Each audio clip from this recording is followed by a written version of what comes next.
United States, from the Silicon Valley, for this panel. Let's give them a hand.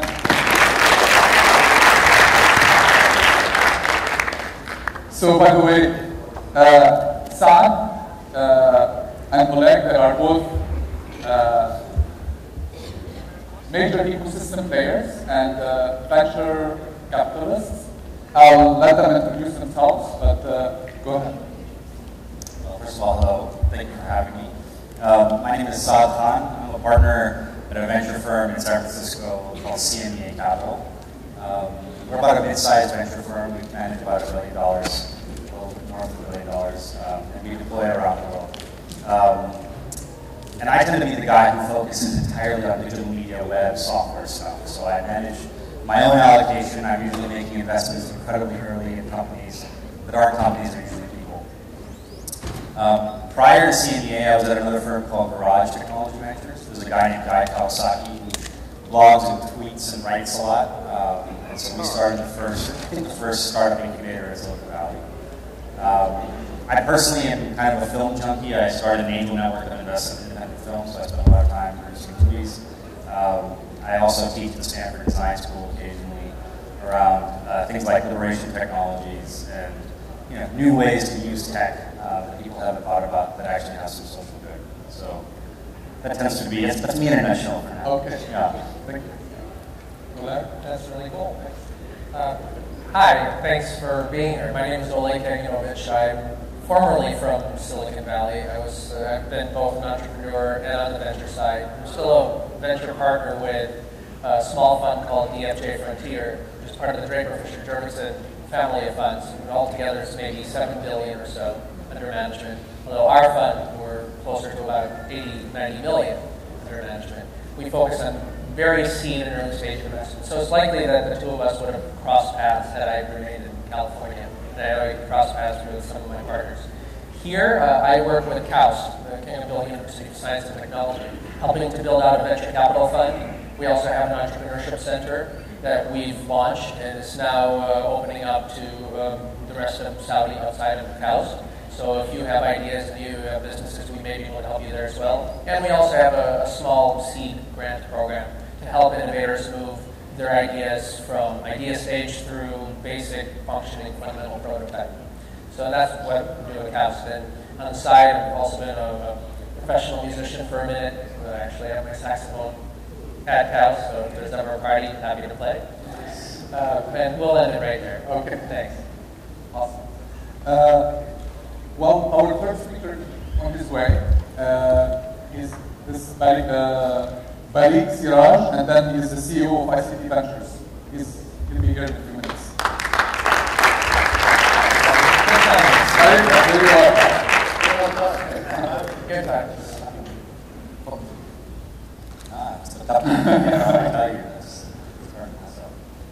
Balik, would you mind introducing yourself to the crowd and tell them a little bit about what you're doing?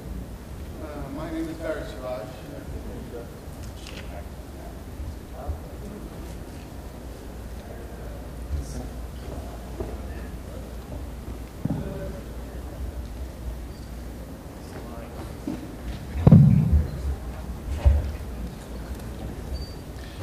Assalamu alaikum wa rahmatullahi wa barakatuh. My name is Balik Siraj.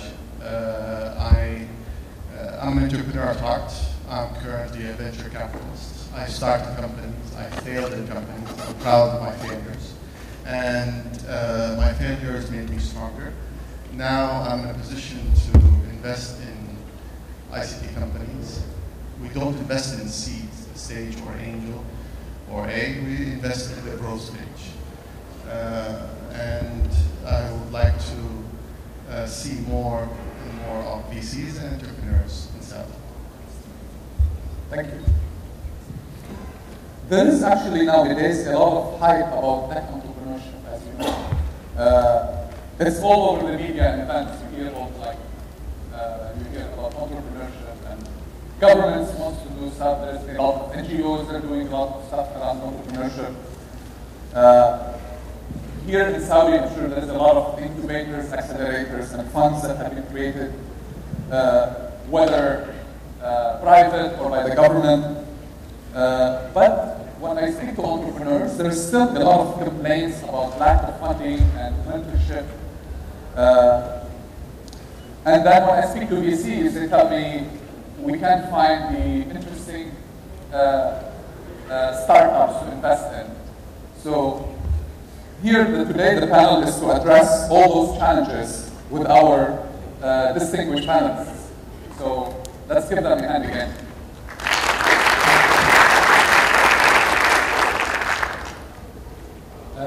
The question is addressed to you. What's your assessment of the current entrepreneurship landscape in Saudi? Well, there's a lot of talk, that's for sure. You know, SME entrepreneurship is on everybody's tongue these days. But unfortunately, not all of it is becoming reality. Okay? Let's be frank. Today,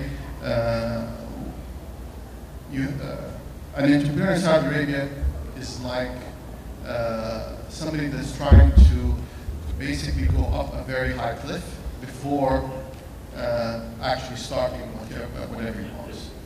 From the Minister of Commerce, you have issues, there's a lot of issues until he reaches that stage. Now, but fortunately, there's a lot of talk about trying to solve it. It's not solved, but it's on its way. I tried to list some of them, okay? You know, registering company, main company, office location for the CR, but you need a CR for your rent location. SEC and STC, monetization, SADAT, revenue sharing, the telcos, credit card, labor law, all of it. There's a lot of issues, okay? Now, fortunately that panels like these and events like these, things are being highlighted and people are trying to address it. It's not there yet. I'm not the government official, so I cannot promise. But we hear there are solutions from integration. Now, putting that aside, we always say an entrepreneur is a person that can build a plane on his way down, okay? And, well, frankly, it just has to do it faster. And work on a multi-front. Yes, there are a lot of issues to be resolved, and maybe that's why we avoid seeds. But I believe in Saudi Arabia, accelerator programs are much more needed than an incubator program. That's my opinion. Due to the lack of basic cash flow knowledge, whatever that a usual high schooler will get in the West, and doesn't have it here. So things like that, and so forth. That's my. Thank you. Thank you. Saad, now you're coming from the Silicon Valley, fresh, just arrived. What's your perspective of the Saudi market and the market in the region? How do you see us in the Silicon Valley? Yeah, so I did come fresh, so I have all the jet lag. So I definitely have an outsider perspective, but I do come to the region quite a bit. So I've been coming to Egypt for a while, to the Gulf region. I'll be spending some time in Lebanon later on this trip. I'm actually an advisor to a couple of different incubators in Jordan as well as in Dubai. In my general sense, the reason I come out here a lot is because I actually get a tremendous opportunity, right? And I don't see the opportunity usually explicitly in terms of one market. I think the opportunity has Arab market and MENA market, which if you look at in aggregate, 300 to 400 million people, very young, who are just starting to catch on with this generation. And in some levels, like we talked about here, from like a mobile video perspective, are already ahead of much of the world, right? So what excites me about this time right now is the fact that if you have an internet connection and a laptop, you can do anything anywhere in the world. And my philosophy has always been about looking for talent. That's how I don't think about investing in companies. I think about how do I find the best people wherever they are. The reason I spend time here is I see a lot of incredible technical talent. I see a lot of market opportunity here. Saudi specifically is interesting because if you talk to anybody else in the region, they'll tell you that we monetize better here from a gaming perspective than anywhere else in the regions. We have a pretty big indigenous population. There's a lot of elements here that I think are actually very exciting. Commerce seems to be a big opportunity here.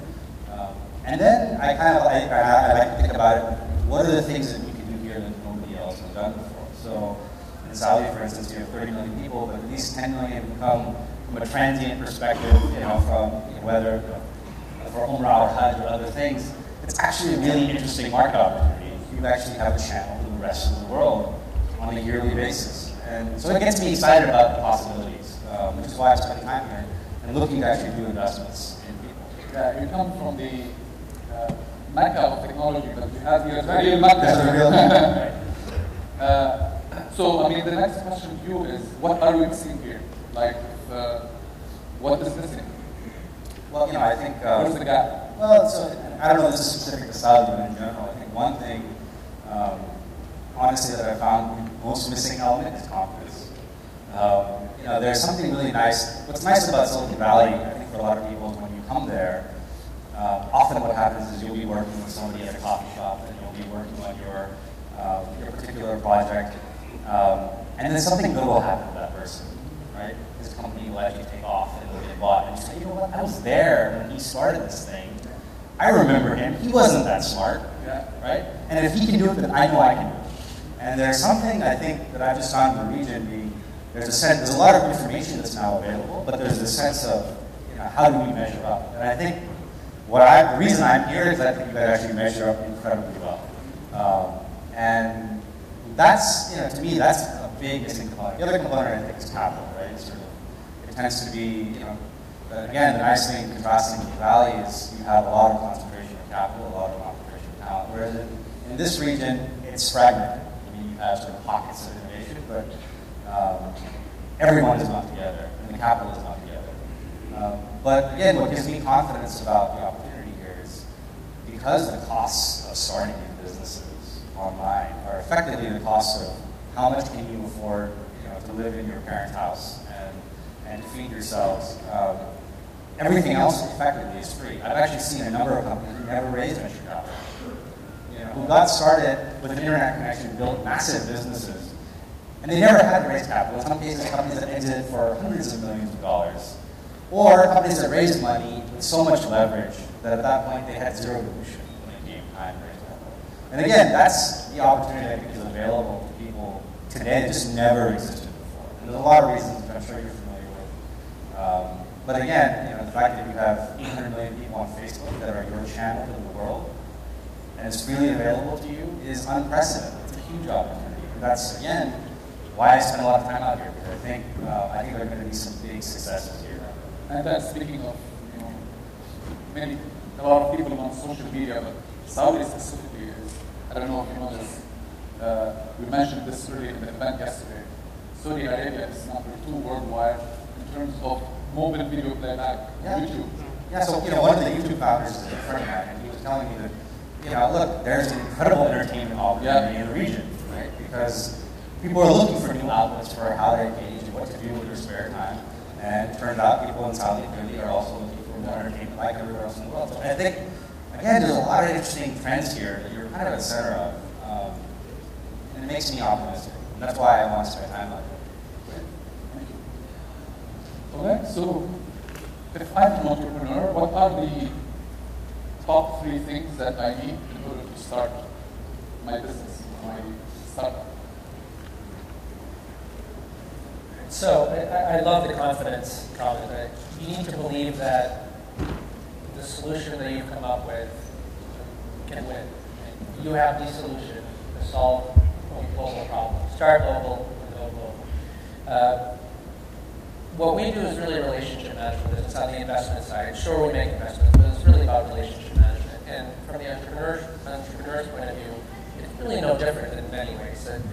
When you sell, you're not only selling your product, you have to be able to sell your vision, your passion, your idea to bring not just customers to you, but investors, and even prior to that, put a team together.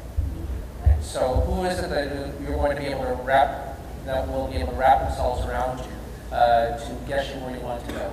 your core team, to your advisors, to everyone else around you that'll help you move your vision along that path. That's where I was. Thank you. And obviously, capital has a problem. The question is for you now. You heard of Kamilna, of course, the online gaming company that was recently acquired by Big Games in Turkey for an undisclosed amount of money. Do you think we're going to see more of this in Saudi? Actually, Riyadh Kamilna is one of many. If you look at it, in Saudi, last Bayanat was acquired by Mobile. Awalnet was acquired by STC.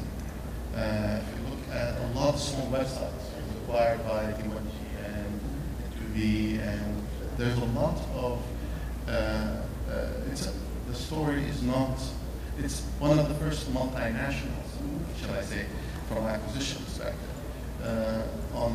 HP acquired Autosolid, and so there has been, but on the internet scale, so-called Kamilna is one of the first ones that happened.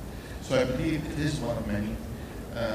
Last week I was on a Google panel in Riyadh, and STC were saying that they're actually launching something in that space in support of ArabNet the end of this week.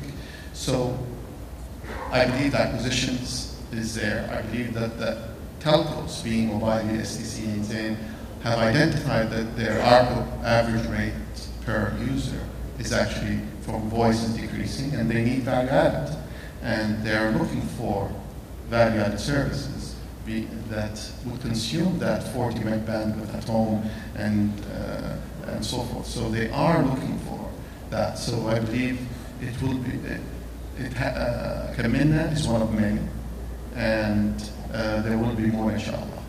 Can I make? Of course, go ahead. I agree with what Margaret said, and the M&A acquisitions are going to continue to ramp up, and frankly, most of the businesses that any of you start will likely be acquired. However, wouldn't it be great if you were to start a business that could be self-sustaining, stand on its own, and grow to be your own company that does not need to be acquired?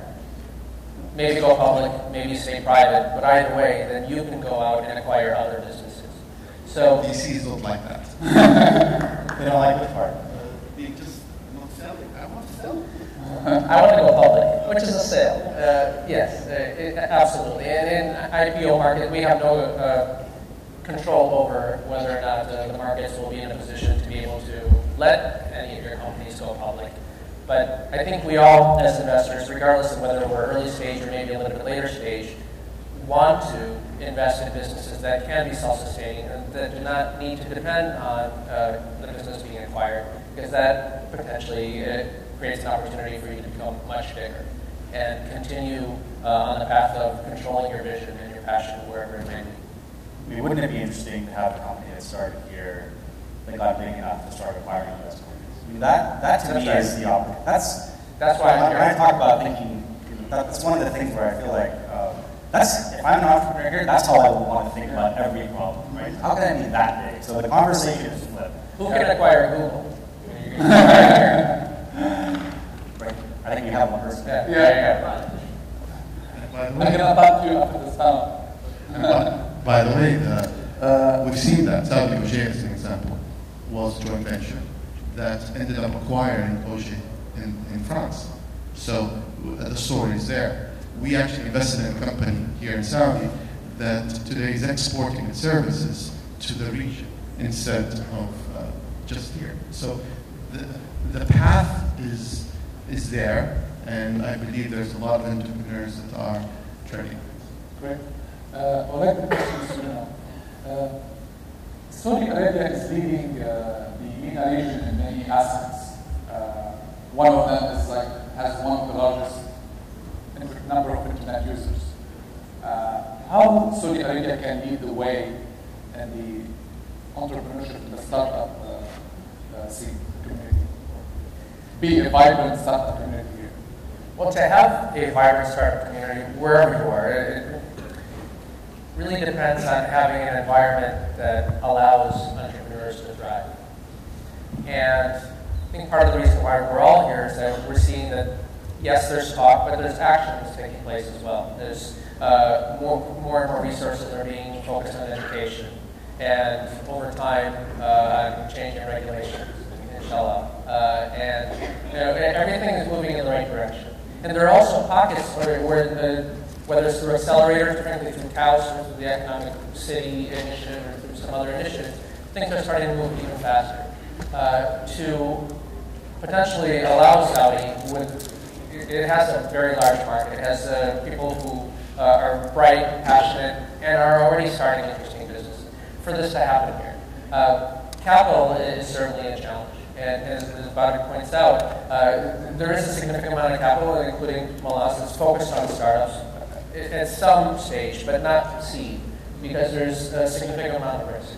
And so we need more of us. And I challenge you to come to our side and to provide that capital. Because it really isn't about the capital. There's plenty of capital in the country. It's the expertise that Badr and his partners can provide, that we can provide, to help you start, to help direct them along the right path. But it can absolutely happen. And I see Saudi in this region being a power player in entrepreneurship over the next 10 years.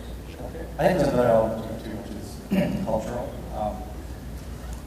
The one thing that's great about the Valley is when your mom asks you the question, do you have a job?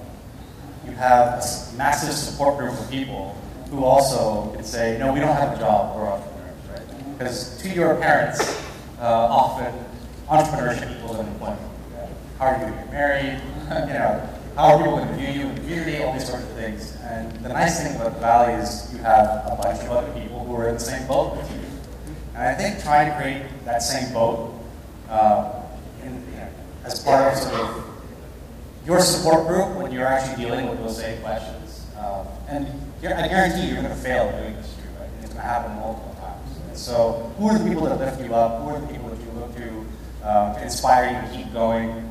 I think that's actually a huge element to this. And so events like this, I think, are really important because they actually concentrate people in one space. You get to know who each other are. I would actually say the most value here is you getting to know your neighbors. And you should definitely take a minute and say hello to those people. And then the other thing I think related to that is when you have success, I think you have to celebrate your successes. Nothing catalyzes an ecosystem more than having somebody who is a part of the ecosystem who then does well. And everyone celebrates that success and holds them out. And then hopefully that person comes back, puts capital back into the system, his mentorship experience. But more importantly, it's just someone to emulate. And I think we all need sort of more heroes that are homegrown. And we need to really hold them up as heroes. And the press needs to cover them. And it needs to be another alternative. Because in Saudi, I've heard as much as 80% of the country is employed by the government. This isn't a second wave. You're going to be in the minority, guaranteed. But the reason you do this is because I think, well, one, because you can't not do it, and also because when you take those kinds of risks, you have huge opportunities. That's exciting. Okay. But by the way, Saudi has always been ground for entrepreneurs. Maybe not in the tech industry. There's a lot to celebrate. There's a lot of heroes in the services industry and other industries, whatever, that has started from scratch. From the chairman, Salah, he used to make tawaf around the Kaaba as part of the business of his father, and eventually made it. The thing is, what I'm trying to say is that there is a lot of entrepreneurship spirit, and there's a lot of heroes to look up to, and we don't. But one of the biggest things here is the fear of failure, and because of the bankruptcy law not being available and so forth, a lot of people are afraid to fail. But the thing is, what doesn't kill you makes you stronger. I've actually invested in a company and participated in a company, Radio.com, in 2000, that reached 70 million page views, but it failed. But I learned. I lost money, but I learned. The thing is, don't be afraid to take that first step. And if you fall down, get up and take the next one. And so I've seen, over the past year or so that I've been here, I've met so many entrepreneurs, young, maybe a little older, et cetera. And frankly, I have such hope for the Saudi entrepreneurs here. Yes, there's some fear of failure, but I'm seeing more and more of you jumping in and trying to do something. And there's another saying, necessity is the mother of invention. And so because of the part of the world that you're in, some of the solutions that you're trying to find for the challenges that are here are frankly local solutions. Water, energy, health, desert agriculture. And so there may be an IT component, maybe not, but these are big problems that some of you are trying to solve. And by being able to solve them, this is not only a market that you're opening up in Saudi, but frankly across the rest of the planet, from parts of the U.S. to China, India, Africa, and many other parts of the world. So the opportunity here is massive, and I'm seeing you jump in, and I'm excited to be here, and I plan on being here for a long time. Well, I'll give the example that was made about Mecca is important. Why? As an example, in this region, if I focus on geolocation services, as an example, there's a lot to be done. The example I want to give you is my uncle is a professor of medicine, and he prepared a study about heat strokes. When he went to present his paper, the alternatives was we took 30 people up a mountain and 16 of them had heat stroke. And he had hundreds of statistics of, we did this with this group, we did this with that group. You have a golden opportunity with being Mecca and Medina here from services, geolocation. If you focus on that, you can do so much that in reality, whatever you do here is easily applicable anywhere in the world. I'll add to that. So I went for a hike a few years ago, and what struck me more than anything else was the fact that you had 4 million people in this particular instance who knew, who actually, who all migrated to this one specific spot for a period of days. And the cell phone coverage is actually better than I get in Palo Alto in Silicon Valley. I mean, people have solved some really interesting, massive problems, right? I mean, those kinds of solutions, I think, these are things that I think people here have done for a long time. I mean, Mecca itself has always been a center of commerce and exchange. It's been sort of a core value of this region in general. And I think it's really about just going back to your roots. You're already solving these problems in masses. Just think about it a little bit differently. Think about geolocation services as an example. How big of an opportunity is it to help find other people who are lost when you actually have that? It's a huge problem. These are solutions that no one else is ever going to come up with. Because no one else has that scale of problem to deal with. And you've been doing it all along. And so it's just about how do you change your thinking a little bit to figure out, okay, this particular solution that we have actually abstracts to a lot of other places. And it's something that we need to solve that no one else has had a chance to because no one's had this unique challenge. Again, those kinds of things inspire me to think about how many different ways you could go with this, and also how many unique homegrown solutions that you have here that no one else will come up with. Thank you. Now I'm going to open the questions to the audience, so feel free. Go ahead.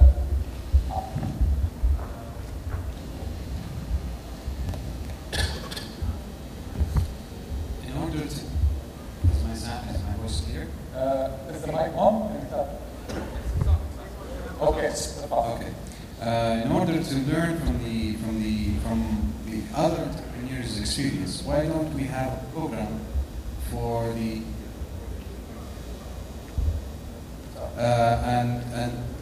to be updated with this program? I know that this is a specialization in some of the universities as a master's degree or bachelor's degree. But I mean, is there a program for other people who are non-business specialized to have this opportunity to enter a program for a year or a year and a half to a full confidence, which is the thing that you have mentioned, to just have the full learn from the other sources, and then just go and focus on the success of the business rather than focusing not to fail. Okay. Thank you. Well, please go ahead. You want to? I can start. So again, I'll give you the U.S. perspective, right? So in Silicon Valley, the entity that was created that solves this problem is the incubator. I mean, effectively, that is your business MBA, right? More so than going to Stanford or going to Berkeley or someplace else. The best place to get an education very fast and get resources concentrated and mentorship is by going to the incubator program. I suspect there are some things that you guys are doing that probably have some implications here at House. But to be honest, there's a lot of people who ask me about sort of entrepreneurship education, and I think there's value to it. But the reality is, most entrepreneurs that I know, the best education is doing it. It's not. If you want to be an entrepreneur, you don't go to Stanford Business School to be an entrepreneur. Right? You go to Stanford Business School to get an MBA so you can go work for a consulting company or investment bank or as a management job. If you want to be an entrepreneur, you go be an entrepreneur. And you build a plane while you're falling out. There is a podcast that I actually listen to and view religiously. It's This Week in Startups. So Jason Calpern says, do you want to be a samurai or do you want to be a bicycler? So if you want to be a samurai, you want to do something, there's a lot out there. I'll give you two examples. TeamTreehouse.com. Okay? If you go to it, you can learn online the web design, Java, iOS, and so forth. If you go to udacity.com, they have computer science courses that you can take online. And all of the first one is paid, very small amount. The second one is free. And the question is, why are they doing it for free? Because they want to create more engineers that enable more samurai to succeed. And they're looking at the job creation. For somebody to make an accelerator program that you can enroll to and so forth, you can wait a long time. Hopefully it will happen. We see it in KAUST. We want it spread all over the kingdom, but you don't have to wait. If you have that burning feeling that you want, go and grab it. Okay, and just do it. However, that said, we do have a program we launched from within KAUST called Venture Lab, and I think we may even have one or two entrepreneurs here from KAUST, from the Venture Lab program, somewhere around. It is now open to people from outside of KAUST, but the point of the program is not to teach you how to be an entrepreneur. Right? If you have an idea, if you want to take over the world with your idea, just do it. Right? Start to develop whatever it is that you have, whatever app that you have. But this program, in a very good concentrated period of time, together with other entrepreneurs. Right? So this really is all about the environment. So you can trade ideas and help give you some direction to refine what it is you're doing before you start spending and possibly wasting time on business plans, etc. Just to get you to a point where you understand whether or not there's a business there for you to start. So feel free to connect with me, and I'm happy to tell you more about it. Great. I want to see if there's any questions from the back, and then I take questions from the back, and then I go from the front.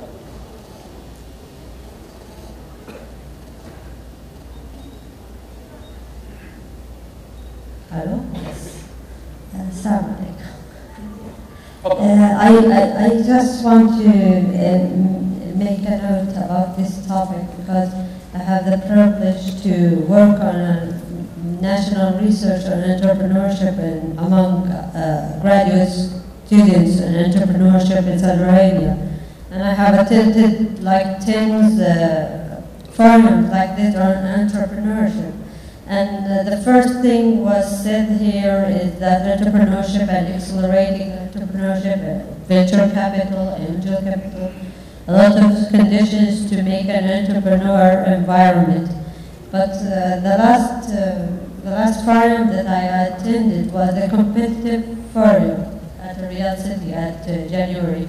And the Babson representative just lists around 10 obstacles about who thinks obstacles for entrepreneurship, and he asked us, what country do you think this happens? And everybody just said Saudi Arabia. By the end of it, he said this happened at the U.S., where there is Silicon Valley and everything. So the obstacles, I think, is everywhere. And if we want to define entrepreneurship, basically it is finding opportunities and filling a problem. But by that definitions, everybody can be an entrepreneur, no matter what's the ecosystem around them. Thank you. Is there a question? What is the question? Is this a question or you? It was a note. Thank you. Okay, thank you. Okay. Just to quickly respond to that, I very much agree. What defines an entrepreneur as an entrepreneur is someone who figures out what the obstacles are, sees them as challenges, finds a way to circumvent them, and get to where they need to go. Entrepreneurs don't wait for someone to fund them, right, for lack of capital to get going, and they don't wait for government laws, for regulatory changes to take place to get going. They find solutions. It may be where you incorporate offshore, it may be you bootstrap, whatever the solution is, an entrepreneur will find a way. Thank you. Someone asked you a question about how do you know if you're an entrepreneur? Do you hate your boss? Do you think you can do it 10 times better than they're doing it? And can you wait? And if the answer is no, you're an entrepreneur, you should go do it. That's just, I think everyone here, I suspect, actually has a little bit of that going for them. And I think it's a crime not to all hate your boss. Yeah, blah. I have been a boss here for most of my life. Yes. But yeah, time is now.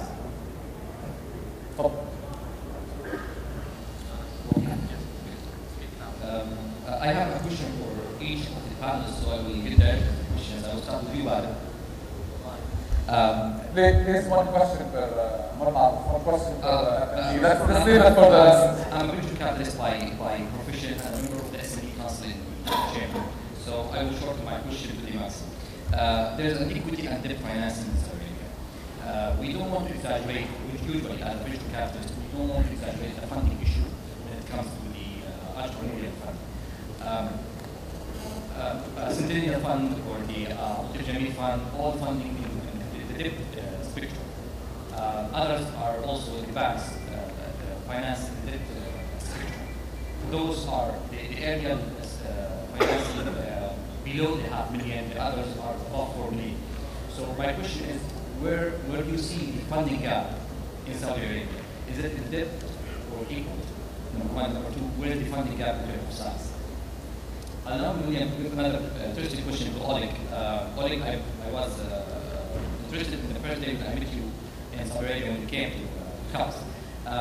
After spending a lot of years in the Silicon Valley and in the Hijaz Valley, when you meet an entrepreneur here, how do you compare a Saudi entrepreneur compared to the Silicon Valley entrepreneur? The last question to Saad.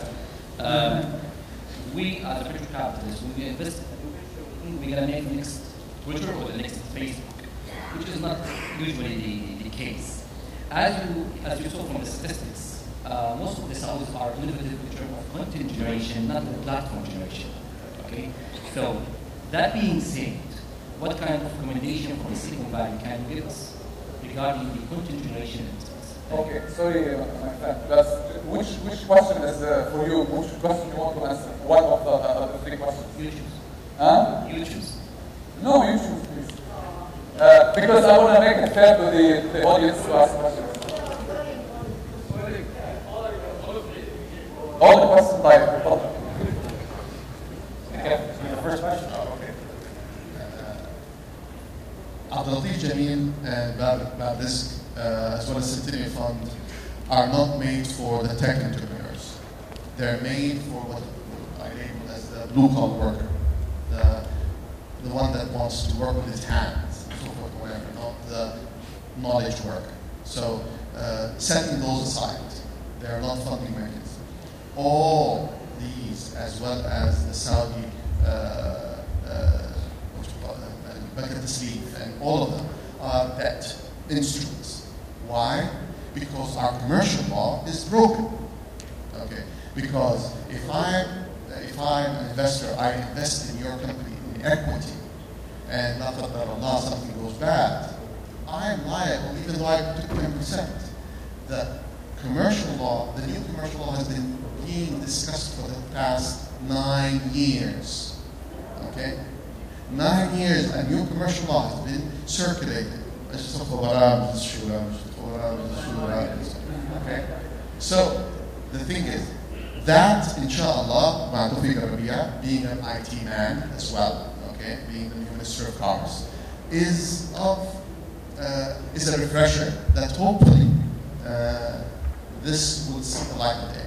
So the commercial law solving that will increase equity participation, and you will see a flood of funds that will be, more amiable to take that risk. So this is answering you from the equity versus debt, because we cannot ask an entrepreneur to take on the debt that he can give up, give to his children, children's children, just in case, and so forth. I'll just try to understand that a little bit. Cool. I've seen a lot of, there's a classification as SME in the region. The problem, I think, with the SME classification and what people say, oh, you have venture capital, we're investing in SMEs. The problem is that the SME classification still usually is a company that has significant assets relative to a startup that we're talking about here. If you need $50 million, you need an SME. Well, chances are, if you're a startup, you don't start with that much capital. You're not a startup. So I still think there's a gap even under the SME, right? It's the SS less M and E, right? And I think that's the problem that we don't solve in a lot of the discussions that I hear about SME-based capital. The other piece is, by the way, this is the same problem in the US, right? I mean, there's a reason why commercial banks don't make investments in startups, because it's a different skill set. They're financial engineers. They're looking at your ability to repay a loan, which is a pretty conservative, estimate. With startups, it's extremely high risk, but it's also high reward. That's why we have to do reform. I'll let you know. Frankly, it's also just not appropriate for startups to accept loans for the most part, even if the bank were willing to give them a loan. Other challenge with SMEs is not only are they a little bit later stage companies, but there's no way to distinguish between your local dry cleaner and a business that can become the next billion-dollar business in terms of growth ramp up. And both are needed. Frankly, there are more dry cleaners that are probably needed than the alternative, but different types of business. A startup business is simply not a smaller version of a big company. Right? They have different needs, etc. So to answer your question, though, with the differences, I've actually noticed and observed more similarities than differences. The entrepreneurs here make similar assumptions to the entrepreneurs that I've seen in Silicon Valley and throughout the rest of the world, whether Silicon Valley, Boston, Russia, or China. Make similar mistakes, react in very similar ways when you, a first-time entrepreneur, when you negotiate with them, whether it's a term sheet or try to explain how different things in the venture world work. The difference is there is a little bit of a difference in confidence level, and also in basic preparation. They're a little bit more raw. On the technical side, very, very strong.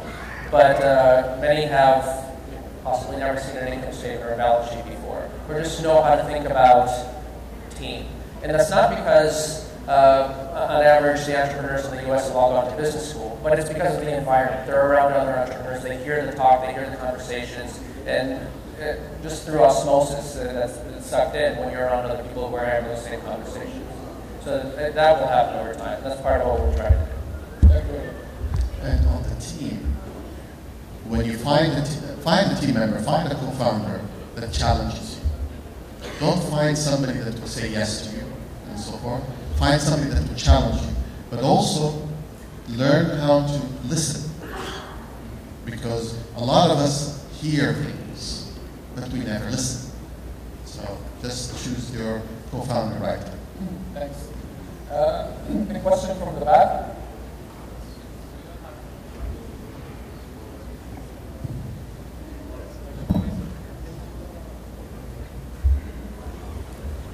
Did I see any ladies' hand or no? Okay, go ahead. Assalamu alaikum. Assalamu alaikum, everyone. First of all, I would like to thank the Gmail team. You guys are amazing, because last week I lost my email. Within 24 hours, less than 24 hours, they get me back my email, which I really appreciate this. My question is regarding the federal crime for electronic federal crimes. What is the plan for the future to maintain it more than this? Is there any secure plan for this, for federal crimes and stuff? Sorry, I can't hear you very well. Can you repeat the question? Speak a little bit louder. What I mean is for the federal crime, for electronic federal crimes, is it more safe in the future? Because we still have threats on emails and stuff, because email means everything, especially entrepreneurs. How do you handle security? Is this question to Google? Yeah. It's all regarding security and things for this. Okay, we actually we work hard to keep everything across all our Google properties very secure, and we take the matter very seriously. There is a lot of corporations, there's governments across the world that use our cloud space, office suite, and email and whatnot, and universities, and so we do work extremely hard to make everything as much as secure as possible. And then if you want, I can speak to you about this after this panel.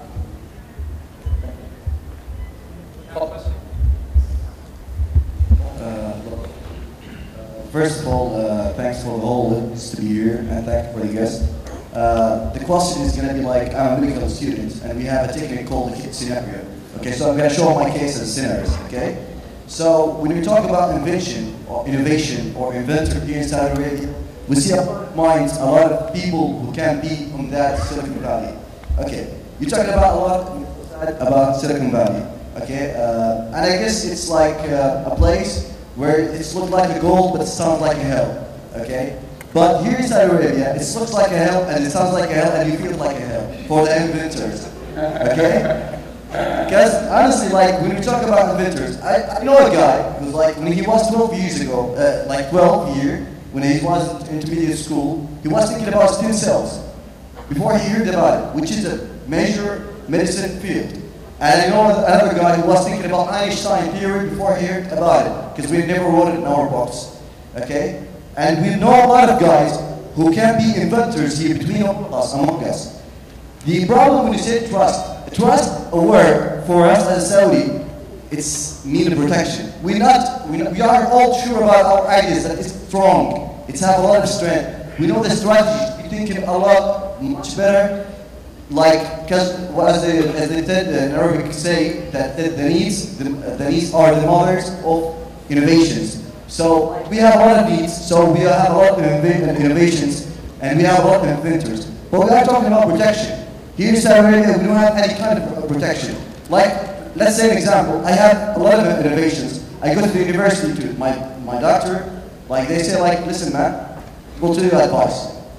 Take your idea and go and leave. Because another guy will take it and you don't have anything. Like why? Like there's no method or there's no way to protect our ideas. There's no way, like in America, let's say, the Facebook, because of the small, like the Facebook case, and we all of us know about it, okay? Because the small, like, what they call it, like, taken from other guy ideas, they make a case and they protect his right and everything's going to be fine.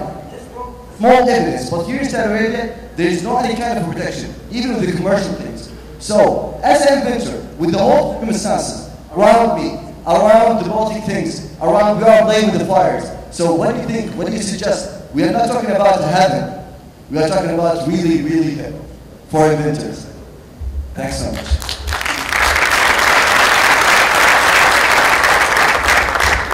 It sounds like your question is about how to protect your intellectual property, right? In Saudi Arabia.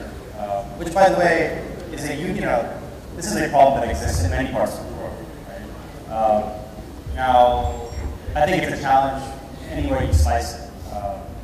But the reality is that in the U.S., if you get the example of Facebook, for instance, when it comes to medical stuff, I think it's a little bit different. When we talk about like that stuff, there's no such thing as intellectual property in the West world.